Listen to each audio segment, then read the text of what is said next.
طب الناس في حياتك كل هدفها توقع بينه وبين الناس التانية. قلنا واتفقنا ان اختار صحابك الاول عشان ما تخسرش اي حد. اختار الناس اللي تمشي معاها. في ناس كيفة تنقل عنك كلام وبتنقل لك كلام. في ناس بتصدق وفي ناس ما بتصدقش. في ناس حريصة انها تفرزن الكلام، بس حاليا ما عادش حد بيفرزن كلام. هتكلم في حاجة بس ظريفة كده. في مشاكل بين واحد واخوه وراحوا لحد يحلها له. اذا كانوا هما الاتنين مش متصافيين مع بعض، هنقول ما هو ممكن ربنا يجعل في الراجل اللي هم راحوا له دوت البركه ويسطن بينهم. هما انا ما اعرفش، هي وجهه نظري كده برضو. أنا ممكن الكلام يبقى صح الكلام يبقى غلط. هما الاتنين مش صافيين مع بعض. اي كلام هيتقال في النص هيصدقوا الاتنين ازاي؟ لو هما فكروا في الاساس يؤذوا بعض، سواء بكلمه سواء بلفظ سواء حاجات هايفه، كلها حاجات دنيويه. تصدق عياله عشان مش عارف ايه. طب انت بانها منطق رايح تشتكي لواحد، الواحد بيبقى مكسوف لو هو رايح يقول لحد حاجه، ده احنا حصل 1 2 3 4 5. في ناس ما عندها حاجه كده ويحصل مشاكل بينهم ويمسكوا في بعض ويكفروا بعض، ونرجع نقول الدنيا فيها ايه. ايه اللي يوصل حد يعمل كده؟ انا ما اعرفش. الدنيا تمشي الدنيا. برضه نفس القصه، واحد زعلان هو والعيال عنده مش عارف ايه وراح يشتكي لحد، برضه مفيش عشره، مفيش منطق، مفيش اي حاجه. الناس بتبقى، انا ما اعرفش، ممكن تبقى مكسوف مش مكسوفه، والواحد بيقول حاجات ممكن تكون كده يعني شخصيه.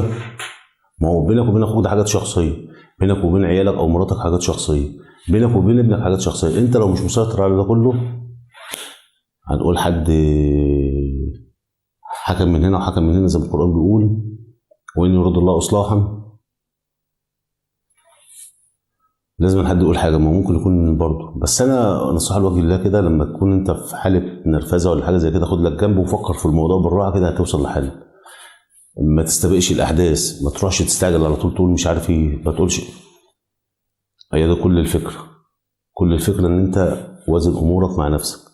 كل الفكره ان انت حاول تبقى راكز.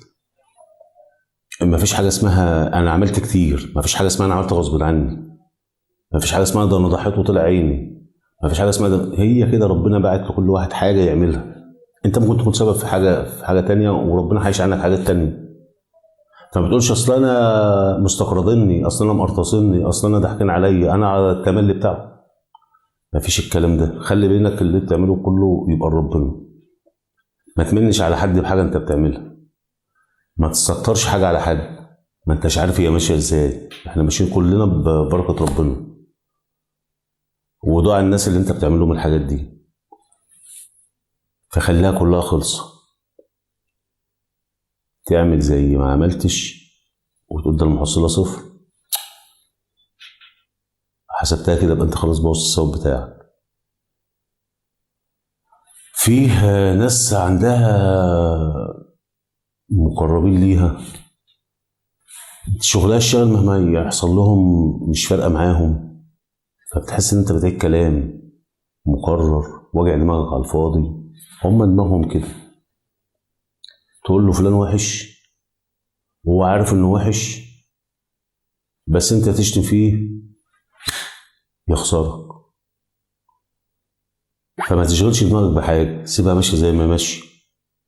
في الاول وفي الاخر سيب كل واحد بدماغه، وربنا لما وزع الامور كل واحد عجبه عقله، بس ما حدش عجبه رزقه. وده من دي تفكير الفرد برضه. فما تشغلش نفسك هي ماشيه ازاي. ده بيحب فلان، ده بيكره فلان، ده مش عارف ايه. انت عرفت توفق بينهم بكلمتين اتنين، حبا ما عرفتش خلاص سيب الدنيا تمشي زي ما تمشي.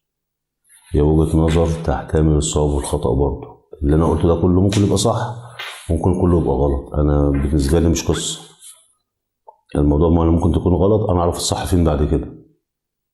هي كل الفكره حبيت اقول كل واحد ما يشغلش نفسه الا بنفسه. سلام عليكم.